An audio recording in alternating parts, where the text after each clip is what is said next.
শ্ৰদ্ধাৰ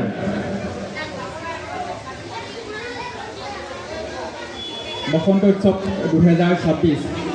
আমাৰ হাউচফেট চৌহদ নৰ্দমাৰ সাংস্কৃতিক অনুষ্ঠানৰ বন্তি প্ৰজ্বলনৰ এই উক্ত অনুষ্ঠানত উপস্থিত থকা ৰাইজ, উদযাপন সমিতিৰ বিষয়ববীয়াসকলে আমাৰ ওপৰত যি দায়িত্ব অৰ্পণ কৰিলে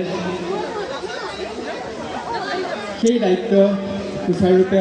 পালন কৰোঁতে অৰ্থাৎ পৰমপিতা পৰমেশ্বৰে আমাৰ সাংস্কৃতিক অনুষ্ঠানৰ কাৰ্যসূচীসমূহ সুকলমে চলাই নিয়াত সৌভাগ্য প্ৰদান কৰিব বুলি কামনা কৰি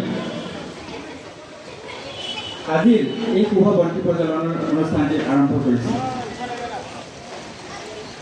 আশা কৰিছোঁ আমাৰ চৌহদৰ ৬ষ্ঠ বাৰ্ষিক বসন্ত উৎসৱ 2026 আজিৰ সাংস্কৃতিক মঞ্চৰ এই অনুষ্ঠানটি জাকত-জিলিকা হৈ প্ৰকৃতিৰ বুকুত আগুৱাই গৈ আমি আৰু এখন আগুৱাই যাব পাৰোঁ তাকেই কামনা কৰিছোঁ আৰু এই অভিযানক এই দায়িত্ব অৰ্পণ কৰাৰ কাৰণে উদযাপন সমিতিৰ উদ্যোক্তাসকলক ধন্যবাদ জ্ঞাপন কৰি মই চমু বক্তব্যৰ সামৰণি কৰিছোঁ। ধন্যবাদ।